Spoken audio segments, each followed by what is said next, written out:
Hello दोस्तों, केना छी अहाँ सब? अहाँ सबके स्वागत करै छी करने ब्लॉग में। तो चलू आई के ब्लॉग में अहाँ सब देखाबो जा रहल छी सूर्या क्रिस्टल गैस स्टोव के अनबॉक्सिंग और फुल रिव्यू। तो आई के ब्लॉग में अहाँ सबके बहुत मजा आयत, अहाँ सब अंत तक बनल रहब। तो देखियो ई मेन डब्बा छै गैस के। ई ऑटोमेटिक फुल्ली ऑटोमेटिक छै, बिना माचिस के पजरि जायत, बिना लाइटर के। तो देखियो ई सब पर लिखल छै 3 बर्नर ऑटोमेटिक और ई सब चीज सब लिखल छै। तो अहाँ सब रोकि कऽ अपन वीडियो के पॉज कऽ कऽ आराम से पढ़ि लेब कि की सब लिखल छै। तो ई हम बहुत पहले खरीद लेने रहिए ऑनलाइन से, तक हम रखने रहिए, मतलब राखल रहे।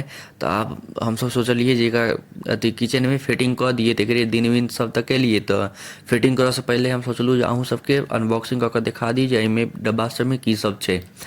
तो हम खरीद लेने बहुत पहले, हमरा ई 2000 के छलै, 1500 में पड़ल छलै, डिस्काउंट विस्काउंट सब लगा कऽ। किछु किछु कार्ड के डिस्काउंट छलै, तो 500 रुपया मान कऽ चलू ने डिस्काउंट भेल छलै। तो 1500 में पड़लै। तो आब चलू अहाँ सबके बॉक्स के अंदर देखाबै छी की सब छै। एहिके बाद एकरा फिटिंग करबै ने किचन में, ओहो देखायब जे ओकरो वीडियो हम बना कऽ डालि देब। तो अहाँ सब सब्सक्राइब कऽ के राखू। तो देखियो कते मस्त लागि रहल छै। अहाँ सबके सब चीज हम पन्नी वन्नी हटा कऽ देखाबै छी एकदम बढ़िया से। तो अहाँ सब अंत तक बनल रहब, बहुत मजा आयत।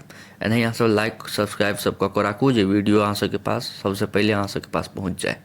तो देखियो डब्बा हटा देलिए, डब्बा में और किछु नहीं छलै, मेन चीज यही में छै, यही में अंदर में सब चीज हेतै।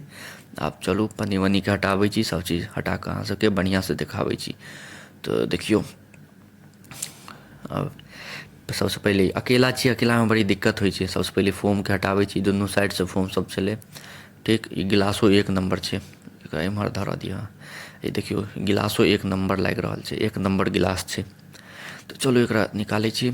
ऊपर से तो देखो में बहुत सुंदर लगे छै, एक नंबर छै। अब एकरा निकालऽ दिअ। अकेला में बड़ी दिक्कत होइ छै, अकेले हम वीडियो बना रहल छी। तो कनिक ओकर दिक्कत हैत, तो अहाँ सब कनिक एडजस्ट कऽ लेब। तो कनिक एक बेर पन्नी निकलि जेतै ने, ओहिके बाद नहीं दिक्कत हेतै, ओहिके बाद एकदम बढ़िया से वीडियो बनत। तो देखियो बस पन्नी निकलऽ के देरी छै। तो अहाँ सब सब्सक्राइब कऽ के राखू। और फिटिंग करबै ने गैस के किचन में, तो ओकरो हम देखायब, वो वीडियो डालि देब, अहाँ सब देख लेब। तो देखियो पन्नी निकलि गेलै। आब देखियो एक नंबर लागि रहल छै, कते मस्त फूल पत्ती सूर्या क्रिस्टल ग्लास ई सब लिखल छै। देखियो इम्हर सब में लिखल छै, सब अहाँ सब पॉज कऽ के देख लेब। 1500 में 3 गो बर्नर, एक नंबर छै। 3 बर्नर में देखियो 3 बर्नर, एहि पर 3 गो चीज आइटम एके बेर में चढ़ा कऽ एके बेर में काज कऽ सकै छी। ये बहुत बढ़िया लागल, कनी छैहो स्पेसो छै। ये देखियो नीचा में एकर गैस के ऊपर में राखऽ वाला अथी सब देने छै। आ अंतर से देखियो ई सब छै सिस्टम सब, ठीक छै। ई में 3 गो छै, 3 गो स्टोव छै, तो 3 गो ओकर एकरा जे कहै छै हमरा अखन ध्यान पर नहीं है की कहै छै। देखियो 3 गो गैस के अथी छै, और ये में लाइटर सब सब चीज कयल छै। तो अंदर से वो सब सेटिंग छलै, ऊपर से देखियो ऊपर सब ई लगा दै छी। तीनों में एकदम बढ़िया छै। तीनों के ई नहीं छै जे छोट छोट फ्लेम सब तऽ आब हम सेटिंग करब तहने अहाँ सबके देखायब, अखन तऽ हम देखा सकै नहीं छी फ्लेम के। लेकिन देखियो ई देखो में, ई अहाँ से ऊपर से देख लिअ। फिटिंग करब तो ओकर हम ब्लॉग डालि देब, अहाँ सेहो देख लेब। देखियो इम्हर ऑन करऽ के छै, ओ सब चलू हम फिटिंग करबै ना तो ओहिमे बता देब, ओना एखनो हम बता दै छी। तो देखियो इम्हर लिखल छै ऑन ऑफ, ई सब लिखल छै, अहाँ सबके दिखाई दऽ रहल यऽ कि नहीं पता नहीं। देखियो ऑन ऑफ ई सब लिखल यऽ।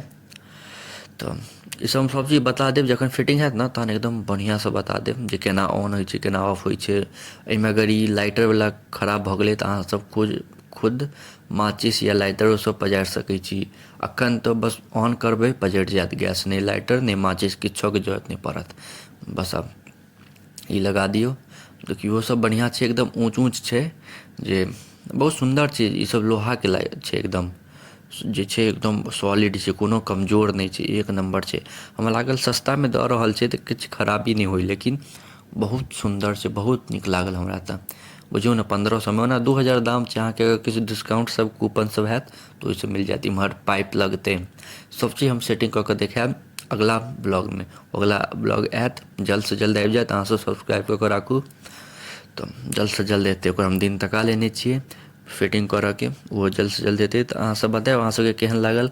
अहाँ सबके एते देर तक देखऽ के लिए धन्यवाद। नीक लागत तऽ लाइक कमेंट शेयर सब्सक्राइब जरूर करब। मिलै छी अहाँ सबसँ अगला नेक्स्ट ब्लॉग में। धन्यवाद।